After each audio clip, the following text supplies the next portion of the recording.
விஜயின் தாவேக்கவிடம் என்ஜினே இல்லை என்று பாஜக முன்னாள் மாநில தலைவர் அண்ணாமலை விமர்சித்துள்ளார். தமிழகத்திற்கு டபுள் என்ஜின் அரசு தேவை என்று பிரதமர் மோடி கூறிய நிலையில் டப்பா என்ஜின் என்று முதலமைச்சர் விமர்சிக்க தாவேக்கவே டாப் என்ஜின் என்று விஜய் கூறியிருந்தார். இந்நிலையில் விஜயின் என்ஜின் பேச்சுக்கு அண்ணாமலை எதிர்வினையாற்றியுள்ளார். அதனை பார்க்கலாம்.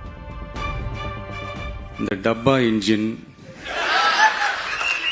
ஓட்ட இன்ஜின், எவ்வளவு இன்ஜின் வந்தாலும் டாப் இன்ஜின்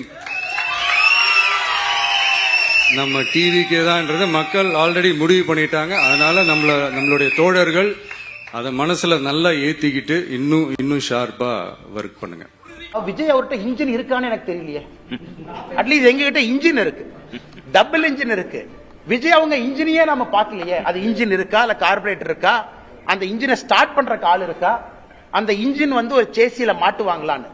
வண்டி இல்ல, சேசி இல்ல, இன்ஜின் இல்ல, அதுக்குள்ள போடுற பெட்ரோல் இல்ல, டீசல் இல்ல.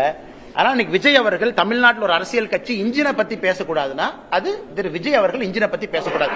ஒருவேளை 234 தொகுதியில கேண்டிடேட் போடுறாரு, ஒத்துக்கிற இன்ஜின் இருக்கு. 234 கேண்டிடேட்டும் மக்கள் ஏத்துக்கிறாங்க, அதுக்கு போடுற பெட்ரோல் இருக்கு. விஜய் வெளியே வீதி வீதியாக தெரு தெருவாக பிரச்சாரம் பண்றார், சேசி இருக்கு. மக்கள் ஓட்டு போட்டு ஒரு நல்ல சதவீதம் வர்றாரு, அந்த வண்டி ஓடுது. இன்ஜினே இல்ல, சேசி இல்ல, பெட்ரோல் இல்ல, டீசல் இல்ல. அவங்க எல்லாம் இன்னைக்கு பாரதிய ஜனதா கட்சியை பார்த்து டப்பா இன்ஜின், இந்த இன்ஜின்ங்கிறாங்க.